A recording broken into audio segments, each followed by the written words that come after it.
IPS ഒക്കെ എത്ര രൂപ കൈക്കൂലി മേടിക്കും? കൈക്കൂലൊന്നും മേടിക്കൂല. കൈക്കൂലി മേടിക്കുന്നത് പോലീസ് ഗവൺമെന്റ് പറഞ്ഞത് കൈക്കൂലി മേടിക്കരുത്. അഥവാ ആരെയും കൈക്കൂലി മേടിച്ചാ ഓലെ പോലീസ് പിടിക്കോ? എന്നിട്ടില്ല ചേട്ടനൊന്നും പോലീസ് പിടിച്ചിട്ടില്ലല്ലോ. എവിടെ ഇരിക്കുന്നു റെഡ് ഷർട്ട് ചേട്ടൻ? ഓലെ ഇനി ഇതാക്കുന്നൊന്നുമില്ല. ഓല് ഈ വില്ലേജ് ഓഫീസർ ഇല്ലേ, ഓല് താനെ പൈസ ഉണ്ടാക്കി ഒരു ധീമ കൊണ്ട് വെക്കുന്നതാണ്. ഓല് വെറുതെ എന്തോ ഒന്ന് പറഞ്ഞെന്ന് വെച്ചാൽ സത്യമായിട്ട് നിങ്ങളെ അടിക്കരുത്. അതൊന്നത് ഓല് കളവാ പറഞ്ഞേ. ആദ്യം മനസ്സിലാക്കുന്നു. നിങ്ങള് വിചാരിച്ച ആളല്ല ആ കുട്ടിക്കുന്നത്. അതെ, ഞാൻ ചോദിക്കട്ടെ, ഞാൻ പറഞ്ഞതല്ലല്ലോ, ആ കുട്ടിയല്ലേ പറഞ്ഞത് കൊറേ കട്ടകട്ടായിട്ട് കാശ് കൊണ്ടുവരൂന്ന്. ഞാൻ പറഞ്ഞില്ലല്ലോ. കട്ടകട്ടായിട്ട് കാശ് ഉള്ളത് അത് ആ ഇതിൽ തന്നെ കൊണ്ടുവന്നിട്ട് രാവിലെ പോകുമ്പോ അവിടെ ഒരു ഇതുണ്ട്, ഇവര് പറഞ്ഞ ആ സ്ഥലം അവിടെ കൊണ്ട് വെക്കുകയാണ് ചെയ്യുന്നത്. അല്ലാണ്ട് കൈക്കൂലി വലിച്ച ആടെ കൊണ്ട് വെക്കലല്ല. അതല്ല നല്ലൊരു സ്ഥാപനക്കാരന്റെ അത്. അതെ അതെ, ആ ചേട്ടനോട് പറഞ്ഞ് മനസ്സിലാക്കണം.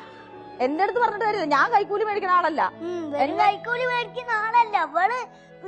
ഇത് ചെറിയ കുട്ടിയാ. അപ്പൊ ഓനെന്താന്ന് പറഞ്ഞെന്ന് വെച്ച് അത് ആടെ സീരിയസ് ആയിട്ട് ഈ സിനിമാക്കാരൊക്കെ കുഴപ്പമാണ്. ഞങ്ങൾ സിനിമാക്കാർക്ക് എന്താ കുഴപ്പം?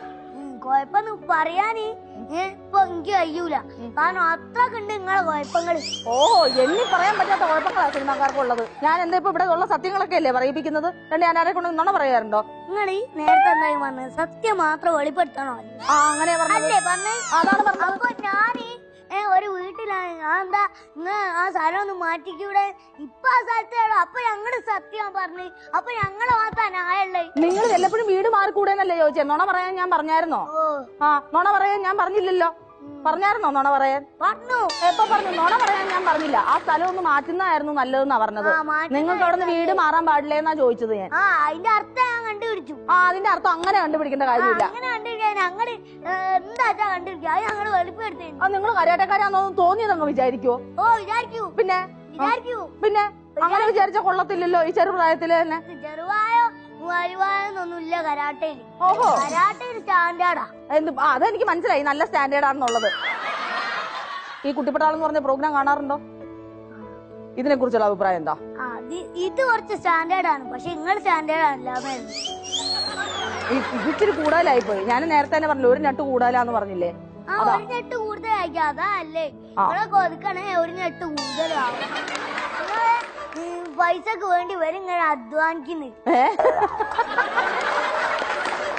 ഞാനേ ഇവരോട് ആരോടും ഇവിടെ ഇരുന്ന് പണി നോക്കാൻ പറഞ്ഞിട്ടൊന്നും അല്ല കേട്ടോ. ഇവരെ എന്നെ പണി എടുപ്പിക്കുന്നതാ ഇപ്പൊ നിർത്തി. ഞാനും ഇത് ചെയ്യുന്നത് പണിയാ. അല്ലാണ്ട് ഞാൻ ഇയാൾ ഇരിക്കുന്ന പോലെ കാര്യം കയറ്റിയല്ലല്ലോ ഇരിക്കുന്നത്. ഞാൻ ചെയ്യുന്നത് എന്താ പണിയല്ലേ? സാമൂഹ്യ സേവനമല്ലേ? സമൂഹ സേവനം അങ്ങനെ പറയാൻ പറ്റും. എന്നിട്ട് പറയും സാമൂഹ്യ സേവനം. സമൂഹ സേവനമല്ല, സാമൂഹ്യ സേവനം. ജോലിയൊക്കെ അയക്കും. പക്ഷേ നിങ്ങള് ഈ സിനിമയിലൊക്കെ എന്താ ചെയ്യുന്നത്? എന്തെന്നാ ചെയ്യുന്നത്? ഉദാഹരണത്തിനാ നിങ്ങള് കല്യാണം കഴിച്ച അന്നേരം ഒരു സിനിമാ നടന്റെ കൂടെ അഭിനയിക്കാൻ അതിനുള്ള ഫീലിംഗ് തോന്നൂലേ? അതിനുള്ള ഫീലിംഗ് ഭർത്താവിന് തോന്നൂലേ? അതൊക്കെ നിങ്ങൾ ആലോചിക്കണോ? അതൊക്കെയാണ് തിങ്ക് ബ്രെയിൻ എന്ന് പറഞ്ഞ സാധനല്ലേ. ഞാനിപ്പോ എന്തിനൊരു ഉത്തരം പറയും? ഇതെങ്ങനെ ഞാനൊന്നും മുഴുമിപ്പിക്കും? ഈശ്വര, ഇതിന് ഉത്തരം ഒന്ന് ഉപ്പോടി ചോദിക്കട്ടെ. ഞാനൊരു ഭർത്താവേ അല്ലെന്ന്. ഒരു ഭർത്താവിന്റെ ഫീലിംഗ് എന്ന് പറഞ്ഞാൽ എന്താ അത്? ഇപ്പൊ നിങ്ങൾ അങ്ങനെ അഭിനയിക്ക. അപ്പൊ ഓലെ മനസ്സിൽ എന്താ തോന്നുന്നത്? എങ്ങനെ? എനിക്ക് മനസ്സിലായില്ല. ഞാൻ എങ്ങനെ അഭിനയിക്കുന്നു? നിങ്ങളിപ്പോ ഒരു സിനിമാന്റെ കൂടെ അഭിനയിക്ക.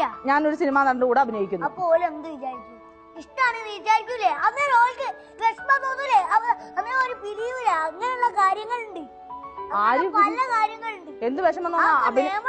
നിയമം നിങ്ങൾ സിനിമാക്കാർ നോക്കുന്നില്ല. നിയമം നോക്കാൻ അഭിനയമായിട്ടും ജീവിതമായിട്ടും കാണാൻ അറിയണം. വിവരവും ബോധവും വേണം. വിവരം നിങ്ങൾക്കാണ്, ഞങ്ങൾ പവറാണ്. പവർ ഉണ്ടായിട്ട് മാത്രം കാര്യമില്ല, മൂളയിൽ എന്തെങ്കിലും ഉണ്ടാവണം കേട്ടോ. മൂളയിൽ ഉണ്ട്, പക്ഷെ നിങ്ങളെ തലയിൽ കളിമണ്ണാണ്. ആയിക്കോട്ടെ, കളിമണ്ണ് വെച്ച് ഞാൻ ജീവിക്കുന്നുണ്ടല്ലോ. കളിമണ്ണ് വെച്ച് ജീവിക്കുന്നുണ്ടാവും. പക്ഷെ ബുദ്ധി ഉണ്ടായിട്ട് ബുദ്ധി ഉണ്ടാക്കി ഞങ്ങൾ ജീവിച്ചോളാം കേട്ടോ. എന്റെ പൊന്നോ, കുറച്ച് കളിമണ്ണ് വേണോ? ഞാൻ വേണമെങ്കിൽ പാഴ്സൽ ചെയ്ത് തരാം വീട്ടിൽ കൊണ്ടുപോകാൻ. പാഴ്സൽ വേണമെന്നില്ല. വീട്ടിൽ ഇപ്പനാലേ തന്നെ കളിമണ്ണുണ്ട്. ഇത്രയും വലിയൊരു വള്ളിക്കെട്ട് ഇതുവരെ ഞാൻ എന്റെ തലയിൽ വെച്ചിട്ടില്ല. എന്താണെങ്കിലും നമുക്ക് ഗിഫ്റ്റ് എടുക്കാം. ഓക്കെ.